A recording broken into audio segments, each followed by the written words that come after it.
구독과 좋아요, 그리고 영상 제작하고 분석하는데 슈퍼센스는 큰 도움이 됩니다. 최종 선택은 각자의 판단 기준에 맞게 활용해주세요. 자, 여기 두 팀이 있습니다. 한 팀은 뭐랄까 엔진에 살짝 금이 간 정도인데 다른 한 팀은 아예 뼈대 자체가 그냥 산산조각이 나버렸어요. 정말 극단적인 불균형이죠?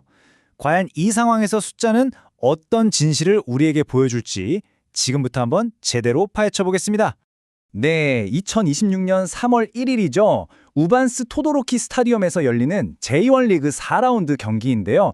바로 홈팀 가와사키 프론탈레와 원정팀 미토 홀리호크의 대결입니다. 이번 시간에는 이 두 팀의 경기를 아주 철저하게 데이터로만 한번 뜯어보겠습니다. 자, 본격적으로 분석하기 전에 이거 하나는 꼭 알아두셔야 합니다. 이 리그에는 정말 특이한 아주 특별한 규정이 하나 있거든요. 뭐냐면 90분 동안 비기잖아요? 그럼 연장전 없이 그냥 바로 승부차기로 가버립니다. 그리고 이기면 2점, 저도 1점을 챙겨가요. 어때요? 되게 특이하죠? 이 룰 하나 때문에 경기 막판이 완전히 달라지는데 이건 이따가 뒤에서 다시 자세히 짚어볼게요. 일단 두 팀의 현재 상황부터 보죠. 시즌 초반인데 양팀 모두 핵심 선수들이 심각한 부상을 당해서 지금 어쩔 수 없이 플랜 B로 경기를 운영하고 있는 상황입니다. 먼저 홈팀 가와사키부터 볼까요? 이 팀의 가장 큰 문제는 정말 뼈아픈 손실인데요. 팀의 빌드업을 책임지는 말 그대로 팀의 두뇌 역할을 하던 중앙 미드필더 로타 오시마가 내전근 부상으로 장기간 빠지게 됐다는 겁니다. 이게 얼마나 치명적이냐면 오시마 선수가 전담하던 파이널 서드, 그러니까 공격 지역으로 찔러주는 패스 성공률이 무려 67%였어요. 근데 이 수치가 그냥 통째로 사라져버린 거죠. 당연히 후방에서 전방으로 쭉쭉 뻗어나가던 공격 템포가 완전히 죽어버렸습니다. 그러다 보니까 원래는 더 앞에서 뛰어야 할 공격형 미드필더 야스토 와키자가가 어쩔 수 없이 하프라인까지 내려와서 빌드업에 관여하게 된 거예요. 그럼 어떻게 될까요? 당연히 공격 진영에, 특히 박스 안에 있는 선수 숫자가 줄어들겠죠. 결국 모든 공격의 마무리가 최전방에 고립된 공격수 에리손 한 명에게만 쏠리게 되는 아주 비효율적인 상황이 된 겁니다. 근데 문제가 공격에서만 끝나는 게 아니에요. 수비에도 금이 가기 시작했습니다.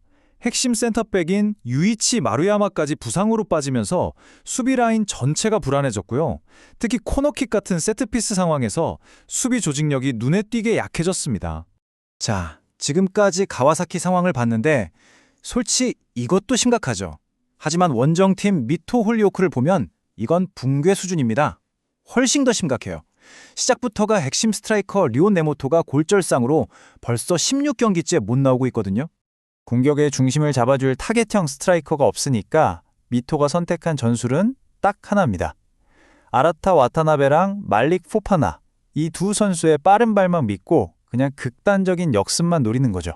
정말 엎친 데 덮친 격이라고 해야 할까요? 주전 골키퍼까지 수술대에 오르면서 팀을 떠났습니다. 결국 경험이 부족한 백업 골키퍼 코노스케 니시카와 어깨에 팀의 모든 운명이 걸리게 된 아주 부담스러운 상황입니다. 자, 그럼 이제부터가 진짜 중요합니다. 양 팀의 이런 상황들을 놓고 봤을 때 가와사키의 공격이 미토의 이 구조적인 약점을 얼마나 완벽하게 공략할 수 있는지 구체적인 데이터로 한번 확인해 보겠습니다. 가와사키의 공격 패턴은 거의 공식처럼 정해져 있어요. 먼저 양쪽 날개, 윙어인 타츠야 이토와 아키히로 이에나가가 좌우로 쫙 벌려서 상대 수비를 끌어당깁니다. 그럼 어떻게 될까요? 당연히 중앙에 공간이 생기겠죠. 바로 그 틈으로 풀백 레온 야마라이가 오버래핑해서 들어가거나 아니면 경기당 찬스를 3개나 만들어내는 와키자카가 직접 파고들어서 땅볼 크로스, 즉 컷백으로 마무리를 하는 겁니다. 근데 이 공격 방식이 정말 기가 막히게도 미토의 가장 아픈 곳을 정확히 찌릅니다. 보세요. 미토는 4-4-2 포메이션으로 두 줄 수비를 서는데 벌써 3경기에서 7골이나 먹혔어요. 왜냐? 이 수비의 치명적인 약점 때문인데요. 측면 공격을 막으려고 미드필더가 옆으로 딸려 나가는 순간 센터백과 풀백 사이의 공간, 바로 이 하프 스페이스가 그냥 텅 비어버리는 겁니다. 가와사키는 바로 거길 노리는 거고요. 세트피스 상황으로 가면 이건 거의 미스매치라고 봐야 합니다. 데이터를 볼까요? 가와사키는 경기당 코너킥을 평균 7개나 얻어내요. 그리고 공중볼 다툼에서는 58.4%라는 거의 60%에 육박하는 승률을 보여주죠. 반면에 미토는 어떨까요? 모든 수치가 처참합니다. 그리고 이 약점은 그대로 실점으로 이어져요. 미토가 내준 골 중에 무려 35% 이상이 바로 이 세트피스 상황에서 나왔습니다. 자, 우리가 단순히 몇 골 먹혔다 이 숫자만 보면 함정에 빠지기 쉬워요. 진짜 수비의 질을 보려면 골키퍼를 봐야 합니다. 가와사키 같은 경우는 수비 라인이 높여서 위험한 장면이 꽤 나와요. 그런데도 골키퍼 스벤 브로더센이 기대치를 훌쩍 뛰어넘는 선방으로 이걸 다 막아내고 있습니다. 그런데 미토는요? 네, 예상하시겠지만 상황이 완전히 180도 다릅니다. 미토의 백업 골키퍼 코노스케 니시카와 이 선수의 선방률이 정말 충격적입니다. 단 28.6%예요. 이건 리그 최애 수준을 넘어서 그냥 재앙에 가깝습니다. 이게 무슨 말이냐면 상대팀이 유효 슈팅을 10번 때리면 그 중에 7개 이상은 그냥 골로 들어간다는 얘기입니다. 팀이 대량 실점하는 가장 큰 그리고 가장 직접적인 원인이 바로 골키퍼인 거죠. 좋습니다. 지금까지는 눈에 보이는 전력과 전술 상성을 봤고요. 이제부터는 경기 데이터에는 직접적으로 드러나지 않는, 보이지 않는 변수들을 한번 따져보겠습니다. 바로 공격의 효율성, 선수들의 피로도, 그리고 마지막으로 시장의 돈이 어디로 흐르고 있는지까지요. 공격의 질을 한번 비교해 볼까요? 가와사키의 주포 엘리손을 보면 이 선수의 기대 득점, 그러니까 통계적으로 넣었어야 할 골이 2.13골인데 실제로는 3골을 넣었어요. 찬스가 오면 확실하게 해결해 준다는 뜻이죠. 반면에 구미토는요, 팀 전체의 기대 득점이 0.86골밖에 안 되는데 무려 3골이 나왔습니다. 이건 실력이라기보단 통계적으로 보면 엄청난 행운이 따랐다고 봐야 해요. 그리고 다들 아시겠지만 이런 행운은 영원하지 않습니다. 곧 평균으로 회귀할, 즉 득점력이 급격히 떨어질 가능성이 아주 높다는 신호죠. 자, 아까 처음에 말씀드렸던 특이한 리그 규정 기억나시나요? 무승부면 바로 승부차기로 가는 거예요.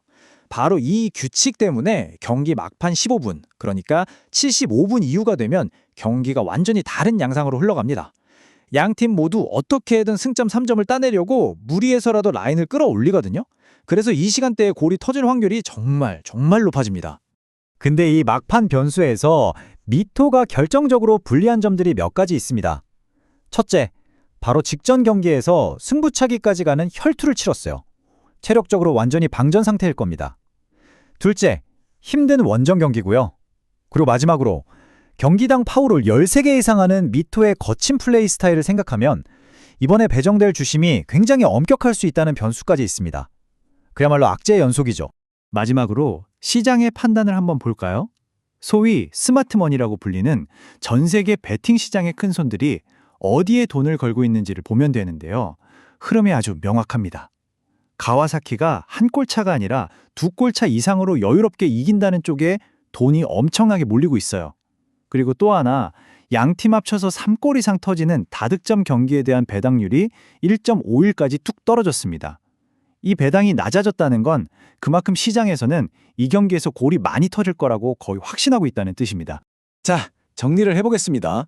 스쿼드 상태, 전술적인 궁합, 수비와 골키퍼의 구체적인 데이터, 선수들의 피로도, 심지어 시장의 돈의 흐름까지 이 모든 걸 종합해보면 결론은 하나로 모아집니다. 원정팀 미토 홀리오크가 이길 가능성은 정말 희박해 보입니다.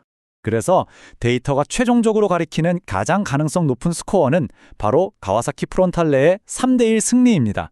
이걸 바탕으로 가장 합리적인 선택을 고르려면 배당 1.69의 가와사키 일반 승리, 그리고 또 하나는 배당 1.51의 2.5골 오버, 즉 다득점 경기가 되겠죠.